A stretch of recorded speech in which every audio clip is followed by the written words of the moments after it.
ഒരു പെൺകുട്ടിനെ സംബന്ധിച്ചിടത്തോളം ആ പെൺകുട്ടിക്ക് എഡ്യൂക്കേഷണൽ ഫ്രീഡം എന്ന് പറയുന്നത് ഭയങ്കര ഇമ്പോർട്ടൻ്റാണ്.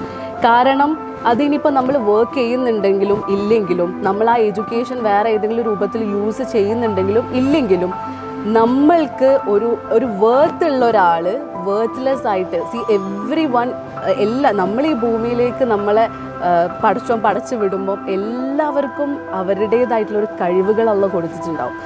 ആരും കഴിവില്ലാത്തവരായിട്ട് ഇവിടെ വരുന്നില്ല. സോ നമുക്ക് എന്തെല്ലോ കഴിവുകൾ ഉണ്ടെന്ന് നമ്മൾ തിരിച്ചറിഞ്ഞിട്ട് നമ്മളതിനെ യൂട്ടിലൈസ് ചെയ്യാതെ, നമ്മളതിനെ ഉപയോഗിക്കാതെ നമ്മൾ വീട്ടിൽ വേർത്ത്ലെസ് ആയിട്ടിരിക്കുമ്പം നമുക്ക് വരുന്നൊരു ഫീലിംഗ് ഉണ്ട്.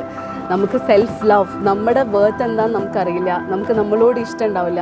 നമ്മളോട് ഇഷ്ടമില്ലെങ്കിൽ പിന്നെ നമ്മളിൽ നിന്ന് വരുന്ന എല്ലാ ബന്ധങ്ങളിലും അത് നമുക്ക് റിഫ്ലക്റ്റ് ചെയ്യും. അതെ. സോ ആ സമയത്ത് ഞാൻ പഠിച്ച ഏറ്റവും വലിയൊരു കാര്യം അതായിരുന്നു. ഒരു പെൺകുട്ടിനെ സംബന്ധിച്ചിടത്തോളം അവൾക്ക് ഫൈനാൻഷ്യൽ ഇൻഡിപെൻഡൻസ് പോലെ തന്നെ എഡ്യൂക്കേഷണൽ ഫ്രീഡം എന്ന് പറയുന്നത് വളരെ ഇമ്പോർട്ടൻ്റാണ്.